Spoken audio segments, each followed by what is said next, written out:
मधुबन के बाबा, मधुबन के बाबा मुरली वाले, आपका क्या कहना, आपका क्या कहना। ओम शांति। 27 फरवरी 2024 के बाबा के मधुर महावाक्य। बाबा कहते, मीठे बच्चे, सदा बाप की याद का चिंतन और ज्ञान का विचार सागर मंथन करो तो नई नई पॉइंट्स निकलती रहेंगी, खुशी में रहेंगे। सदा बाप की याद का चिंतन और ज्ञान का विचार सागर मंथन करो तो नई नई पॉइंट्स निकलती रहेंगी, खुशी में रहेंगे। प्रश्न, इस ड्रामा में सबसे बड़े से बड़ी कमाल किसकी है और क्यों? इस ड्रामा में सबसे बड़ी से बड़ी कमाल किसकी है और क्यों? उत्तर, पहला, सबसे बड़ी कमाल है शिव बाबा की, क्योंकि वह तुम्हें सेकंड में परिज़्यादा बना देते हैं। ऐसी पढ़ाई पढ़ाते हैं जिससे तुम मनुष्य देवता बन जाते हो। दुनिया में ऐसी पढ़ाई बाप के सिवाय और कोई पढ़ा ही नहीं सकता है। दूसरा, ज्ञान का तीसरा नेत्र दे, अंधियारे से रोशनी में ले आना, ठोकर खाने से बचा देना, ये बाप का काम है। इसलिए उन जैसी कमाल का वंडरफुल कार्य कोई कर ही नहीं सकता है। ओम शांति। रूहानी बाप रोज रोज बच्चों को समझाते हैं और बच्चे अपने को आत्मा समझ बाप से सुनते हैं। जैसे बाप गुप्त है वैसे ज्ञान भी गुप्त है। किसी को भी समझ में नहीं आता है कि आत्मा क्या है, परमपिता परमात्मा क्या है। तुम बच्चों की पक्की आदत पड़ जानी चाहिए कि हम आत्मा हैं। बाप हम आत्मा को सुनाते हैं, ये बुद्धि से समझना है और एक्ट में आना है। बाकी धंधा आदि तो करना ही है। कोई बुलाएंगे तो जरूर नाम से बुलाएंगे ना। नाम रूप है तब तो बोल सकते हैं, कुछ भी कर सकते हैं। से ये पक्का करना है कि हम आत्मा हैं। महिमा सारी निराकार की है। अगर साकार में देवताओं की महिमा है तो उन्हों की भी महिमा लायक बाप ने बनाया। महिमा लायक थे, अब वे बाप महिमा लायक बना रहे हैं, इसलिए निराकार की महिमा है। विचार किया जाता है बाप की कितनी महिमा है और कितनी उनकी सर्विस है। वह समर्थ है, वह सब कुछ कर सकते हैं। हम तो बहुत थोड़ी महिमा करते हैं, महिमा तो उनकी बहुत है। मुसलमान लोग भी कहते हैं अल्लाह मियाँ ने ऐसे फरमाया है। अब फरमाया किसके आगे है? बच्चों के आगे फरमाते हैं। जो तुम मनुष्य देवता बनते हो, अल्लाह मियाँ ने किसके प्रति तो फरमाया होगा ना। तुम बच्चों को ही समझाते हैं जिसका कोई को पता ही नहीं है। अभी तुम को पता पड़ा है, फिर ये नॉलेज ही गुम हो जाएगी। बौद्धी भी ऐसे ही कहेंगे, क्रिश्चियन भी ऐसे ही कहेंगे, परंतु क्या फरमाया था ये किसी को पता ही नहीं है। बाप तुम बच्चों को अलफ और बे समझा रहे हैं। आत्मा को बाप की याद भूल नहीं सकते। आत्मा अविनाशी है तो याद भी अविनाशी रहती है, बाप भी अविनाशी है। गाते हैं अल्लाह मियाँ ने ऐसे कहा था, परंतु वह कौन है, क्या कहते थे, ये कुछ भी नहीं जानते। अल्लाह मियाँ को ठिक्कर बित्तर में कह दिया तो जानेंगे फिर क्या। भक्ति मार्ग में प्रार्थना करते हैं। अब तुम समझते हो जो भी आते हैं उनको सतो रजो तमो में आना ही है। क्राइस्ट बुद्ध जो आते हैं उनके पीछे सबको उतरना है, चढ़ने की बात नहीं है। बाप ही आकर के सबको चढ़ाते हैं। सबका सदगति दाता एक ही है और कोई सदगति करने नहीं आते हैं। समझो, क्राइस्ट आया, किसको बैठ समझाएंगे। इन बातों को समझने के लिए अच्छी बुद्धि चाहिए, नई नई युक्तियाँ निकालनी चाहिए, मेहनत करनी है, रतन निकालना है। इसलिए बाबा कहते हैं विचार सागर मंथन करके लिखो, फिर पढ़ो कि क्या क्या मिस हुआ। बाबा का जो पाठ है वह चलता ही रहेगा। बाप कल पहले वाली नॉलेज सुनाते हैं। ये बच्चे जानते हैं कि जो धर्म स्थापन करने आती हैं उनके पीछे उनके धर्म वाले को भी नीचे उतरना है। वह किसी को चढ़ाएंगे कैसे? सीढ़ी नीचे उतरनी ही है। पहले सुख पीछे दुख, ये नाटक बड़ा फाइन बना हुआ है। विचार सागर मंथन करने की जरूरत है। वे कोई की सदगति करने नहीं आते हैं, वे आते हैं धर्म स्थापन करने। ज्ञान का सागर एक है और कोई में ज्ञान नहीं है। ड्रामा में दुख सुख का खेल तो सभी के लिए है। दुख से भी सुख जास्ती है। ड्रामा में पार्ट बजाते हैं तो जरूर सुख होना चाहिए। बाप दुख थोड़ी स्थापन करेंगे, बाप तो सबको सुख देते हैं। विश्व में शांति हो जाती है, दुख धाम में तो शांति हो न सके। शांति तब मिलनी है जब वापस शांति धाम में जाएंगे। बाप बैठ समझाते हैं, ये कभी भूलना नहीं चाहिए कि हम बाबा के साथ हैं। बाबा आया हुआ है असर से देवता बनाने। ये देवताएं सदगति में रहते हैं, बाकी सब आत्माएं मूल वतन में रहती हैं। ड्रामा में सबसे बड़ी कमाल है बेहद के बाप की, जो तुमको परिजादा बनाते हैं। पढ़ाई से तुम परी बनते हो, भक्ति मार्ग में समझते कुछ भी नहीं है। माला फेरते रहते हैं, कोई हनुमान को, कोई किसको याद करते। उनको याद करने से क्या फायदा है। बाबा ने कहा है महारथी, तो उनको बैठ हाथी पर सवारी दिखा दी। ये सब बातें बाप ही समझाते हैं। बड़े बड़े आदमी कहाँ जाते हैं, कितनी आवा भक्त करते हैं तुम, और किसी को बाबा कहते आवा भक्त नहीं देंगे। तुम जानते हो इस समय सारा झाड़ जर्जरी भूत है। बाप कहते हैं विष की पैदाइश है। तुमको अब फीलिंग आनी चाहिए कि सत्युग में ये विष की बात ही नहीं है। बाप कहते हैं मैं तुमको पद्मा पदम पति बनाता हूँ। सुदामा पद्मा पदम पति बनाना सब अपने लिए ही करते हैं। बाप कहते हैं इस पढ़ाई से तुम कितने ऊंच बनते हो। वह गीता सब सुनते पढ़ते हैं, ये भी पढ़ता था, परंतु जब बाप ने बैठ सुनाया तो वंडर खाया।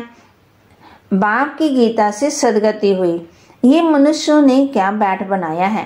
कहते हैं अल्लाह मियाँ ने ऐसे कहा, परंतु समझते कुछ भी नहीं है। अल्लाह कौन है। देवी देवता धर्म वाले ही भगवान को नहीं जानते, तो जो पीछे आते हैं वह क्या जानते।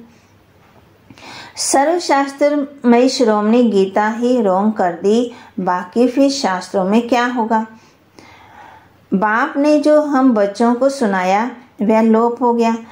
अब तुम बाप से सुनकर देवता बन रहे हो। पुरानी दुनिया का हिसाब तो चुकतू करना ही है, फिर आत्मा पवित्र बन जाती है। आत्मा बाबा कहते उनका भी कुछ हिसाब किताब होगा, तो वह चुकतू होगा आत्मा का। हम भी पहले पहले जाते हैं, फिर पहले पहले आते हैं, बाकी सब सजाएं खाकर हिसाब तक चुकतू करेंगे। इन बातों में जास्ती ना जाओ। पहले तो निश्चय कराओ कि सबका सदगति दाता बाप है। टीचर भी है, वह एक ही बाप है, वह है अशरीरी। उस आत्मा में कितना ज्ञान है, ज्ञान का सागर, सुख का सागर, कितनी उनकी महिमा है। वह भी आत्मा है। आत्मा ही आकर के शरीर में प्रवेश करती है। सिवाय परम पिता परमात्मा के तो कोई आत्मा की महिमा नहीं कर सकते हैं, और सब शरीरधारियों की महिमा करेंगे। वह है सुप्रीम आत्मा। बिगड़ शरीर आत्मा की महिमा सिवाय एक निराकार बाप के कोई की हो ही नहीं सकती। आत्मा में ही ज्ञान के संस्कार है। बाप में कितने ज्ञान के संस्कार हैं। प्यार का सागर, ज्ञान का सागर, क्या ये आत्मा की महिमा है। कोई मनुष्य की ये महिमा हो ही ना सके। श्री कृष्ण सत्यु का पहला नंबर प्रिंस है। बाप ही आकर के बच्चों को वर्षा देते हैं, इसलिए उनकी महिमा गाई जाती है। शिव जयंती हीरे तुल्य है। धर्म स्थापक आते हैं, क्या करते हैं समझो। क्राइस्ट आया, अब उस समय क्रिश्चियन तो नहीं है, किसी को क्या नॉलेज देंगे, करके कहेंगे अच्छी चलन चलो। ये तो बहुत मनुष्य समझाते रहते हैं, बाकी सदगति की नॉलेज तो कोई दे ना सके। बाबा कहे उनको अपना अपना पाठ मिला हुआ है। सतो रजो तमो में आना ही है। आने से क्रिश्चियन की चर्च में कैसे बनेगी? जब बहुत होंगे, भक्ति शुरू होगी, तब चर्च बनाएंगे। उसमें बहुत पैसे चाहिए, लड़ाई में भी पैसे चाहिए। तो बाप समझाते हैं ये मनुष्य सृष्टि झाड़ है। झाड़ कभी लाखों वर्ष का होता है क्या? हिसाब नहीं बनता। बाप कहते हैं हे बच्चे, तुम कितने बेसमझ बन गए थे, अभी तुम समझदार बनते हो। पहले से तैयार होकर आते हो राज्य करने। वह तो अकेले आते हैं, फिर बाद में वृद्धि होती है। झाड़ का फाउंडेशन देवी देवता, उनमें फिर 3 ट्यूब्स निकलती, फिर छोटे छोटे मंठ पंथ आते, झाड़ बढ़ता रहता, वृद्धि होती है, फिर उनकी कुछ महिमा हो जाती है, परंतु फायदा कुछ भी नहीं है। सबको नीचे आना ही है। तुमको अभी सारी नॉलेज मिल रही है। कहते हैं गॉड इज नॉलेजफुल, परंतु नॉलेज क्या है ये किसी को मालूम ही नहीं है। तुमको अभी नॉलेज मिल रही है। भाग्यशाली रथ तो जरूर चाहिए। बाप साधारण तन में आते हैं, तब ये भाग्यशाली बनते हैं। सत्युग में सब पद्मा पद्म भाग्यशाली हैं। अब तुमको ज्ञान का तीसरा नेत्र मिलता है, जिससे तुम लक्ष्मी नारायण जैसे बनते हो।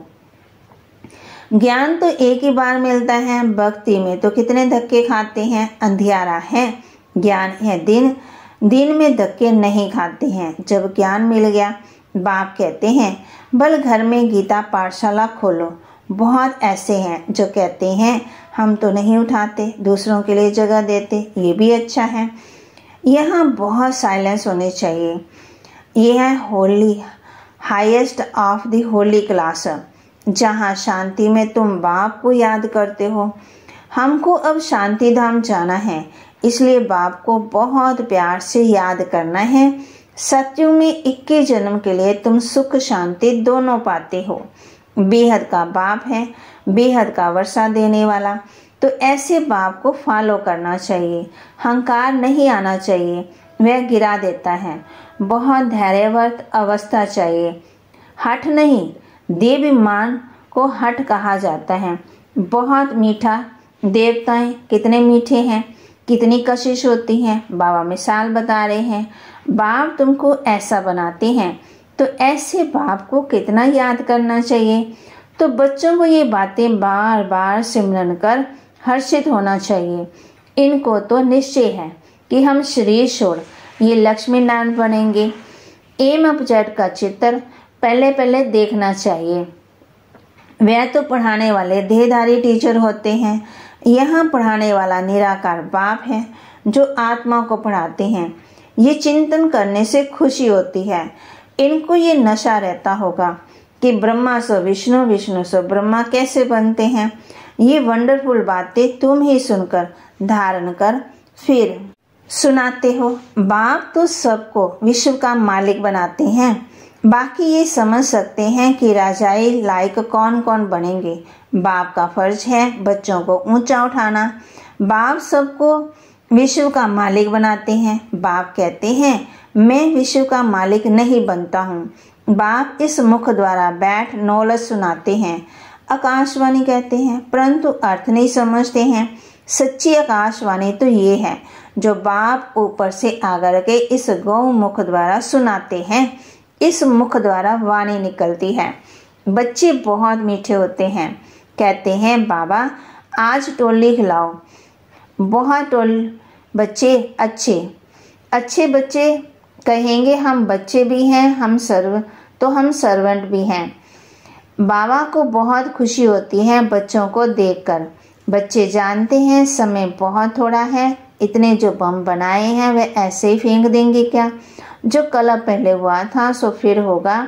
समझते हैं विश्व में शांति हो, परंतु ऐसे तो हो न सके। विश्व में शांति तुम स्थापन करते हो। तुमको ही विश्व में बादशाही की प्राइज मिलती है। देने वाला है बाप। योग बल से तुम विश्व की बादशाही लेते हो। शारीरिक बल से विश्व का विनाश होता है। साइलेंस से तुम विजय पाते हो। अच्छा, मीठे मीठे सिक्के लदे बच्चों प्रति माता पिता बाप दादा का याद प्यार और गुड मॉर्निंग। रूहानी बाप की रूहानी बच्चों को नमस्ते। रूहानी बच्चों की रूहानी बाप दादा को दिलवा जान सिकवा प्रेम से नमस्ते। धारणा के लिए मुख्य सार, अपनी अवस्था बहुत धैर्यवत बनानी है, बाप को फॉलो करना है, किसी भी बात में अहंकार नहीं दिखाना है, देवताओं जैसा मीठा बनना है। अपनी अवस्था बहुत धैर्यवत बनानी है, बाप को फॉलो करना है, किसी भी बात में अहंकार नहीं दिखाना है, देवताओं जैसा मीठा बनना है। सदा हर्षित रहने के लिए ज्ञान का सिमरन करते रहो, विचार सागर मंथन करो। हम भगवान के बच्चे भी हैं तो सर्वेंट भी हैं, इसी स्मृति से सेवा पर तत्पर रहो। सदा हर्षित रहने के लिए ज्ञान का सिमरन करते रहो, विचार सागर मंथन करो। हम भगवान के बच्चे भी हैं तो सर्वेंट भी हैं, इस स्मृति से सेवा पर तत्पर रहो। वरदान, मनमना भाव के साथ मध्याजित भाव के मंत्र स्वरूप से स्थित रहने वाले महान आत्मा भव। मनमना भाव के साथ मध्याजित भाव के मंत्र स्वरूप में स्थित रहने वाले महान आत्मा भव। आप बच्चों को मनमना भाव के साथ मध्याजित भाव का वरदान भी है। अपना स्वर का स्वरूप स्मृति में रहे, इसको कहते हैं मध्याजित भाव। जो अपने श्रेष्ठ प्राप्तियों के नशे में रहते हैं वही मध्याजित भाव के मंत्र स्वरूप में स्थित रह सकते हैं। जो मध्याजित भाव है वे मनमना भाव तो होंगे ही।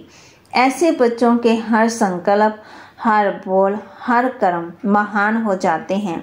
स्मृति स्वरूप बनना, महान आत्मा बनना। स्मृति स्वरूप बनना माना महान आत्मा बनना। स्लोगन, खुशी आपका स्पेशल खजाना है, इस खजाने को कभी नहीं छोड़ना। बाबा कहे, खुशी आपका स्पेशल खजाना है, इस खजाने को कभी भी नहीं छोड़ना। कौन से खजाने को नहीं छोड़ना? खुशी आपका स्पेशल खजाना है, इस खजाने को कभी भी नहीं छोड़ना। माना मूड ऑफ नहीं करना, कोई भी बात हो जाती है तो मूड ऑफ नहीं करना है। ओम शांति।